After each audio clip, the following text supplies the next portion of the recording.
Alam mo ba na meron ng Visa card ang GCash? Tara, pag-usapan natin. And kung first time mo sa channel na to and gusto mo pa ng mga online tutorial videos katulad nito, please click the subscribe button. Kilalang-kilala natin yung GCash Mastercard, pero ngayon meron na ring Visa sa GCash at pwede na tayong mag-order niyan online. Ang pwede nating i-order is up to 3 GCash cards.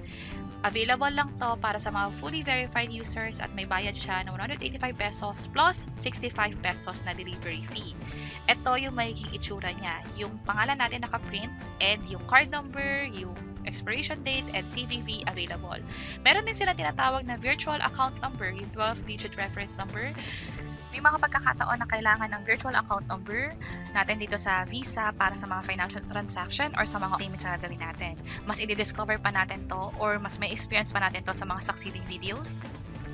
So, pwede na tayo mag-order online, pero before we proceed, tandaan na mas magandang i-check nyo muna kung available ba sa inyo yung GCash card.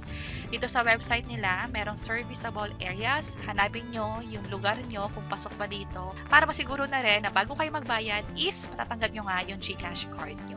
Yung link na to is ilalagay namin sa description sa baba, pwede nyo nang i-check. And now, proceed tayo sa pag-order online. I-open ko yung GCash na mobile app and then mag-login ako dito gamit yung MPIN or yung fingerprint. Tap ko tong remind later. Sa profile, meron ditong my linked accounts. GCash card, tap natin yan. And ang GCash mo may card na which is yung Visa. Pwede mo tong gamitin kapag magbabayad ka sa mga establishment or store. Sa online shopping pwede din at pwede pang mag-withdraw from any banknet or Visa ATM worldwide. So kahit wala ka sa Pilipinas, especially sa mga OFW, kung meron kang GCash Visa card, pwede kang mag-withdraw. Dito sa bandang baba, may option na mag-order ng card. Tap natin tong order card. For now, ang pwede lang muna is send me a card. Mag-fill out tayo ng form at iti-deliver ito doon sa address na ilalagay natin. Pero sa future, pwede kang bumili ng Visa card sa store mismo sa mga partner outlets nila. So magkakaroon tayo ng updated video tungkol dyan. For any updates, ilalagay namin yan yung link at the end of this video para pwede nyo maklik from there. Tap ko tong send me a card. Ang price niya is 185 pesos. Hindi ito refundable. And magkapakita rin dito yung registered name natin sa GCash. Tap ko tong next.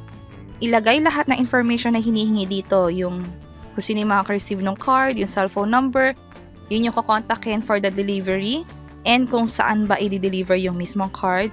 I-check itong I accept terms and conditions bago mag-proceed. Kapag okay na, bumalik lang at i-tap itong next. Kumpletuhin ko lang lahat ng information and proceed tayo. Nakumpleto ko na lahat, tap ko yung next. Yung GCash card is 185 pesos, yung delivery fee naman is 65 pesos. Ang total niya is 250 pesos. I'm not sure kung tataas ba yung presyo nito sa future or magbabago pa, pero pwede nyong i-double check sa side niyo kapag tinatry nyo na. And dito sa mismong card, nakalagay yung name. So kung ano man yung name na nakapakita dito sa name on card, yun yung mapiprint sa mismong card na i-deliver sa atin. For delivery information, i-review lahat ng details bago mag-proceed. Sa akin ang nilagay ko is hindi ako, ibang tao na nandun sa bahay yung magiging recipient, lalo kung alam ko na yun yung laging nasa bahay naman. And sa akin okay na, tap ko na tong next. Nakita yung balance ko sa GCash and wala akong voucher, so 250 pesos talaga yung mababawas sa balance ko. Tap ko tong pay and tap ko tong proceed. So na-deduct na siya sa balance ko. Please expect your card to be delivered within 4 to 10 business days. So hindi kasama yung holidays and weekends para dito. Sa transaction history, magpapakita rin dito yung GCash card order. Pag tinap ko yung profile ko, my linked accounts, GCash card, ang magiging next step natin dito is syempre, hintayin natin na maklaim yung card and then eventually, ililink natin siya. Which is gagawin na natin kapag na-receive na natin yung card. So, pag na-deliver na yung card sa amin, again, pwede itong abutin ng up to 10 business days. Ipapost namin yung video na yan dito sa baba and also yung iba't ibang mga naging experience namin sa paggamit nito, nagiging available yan dito sa playlist.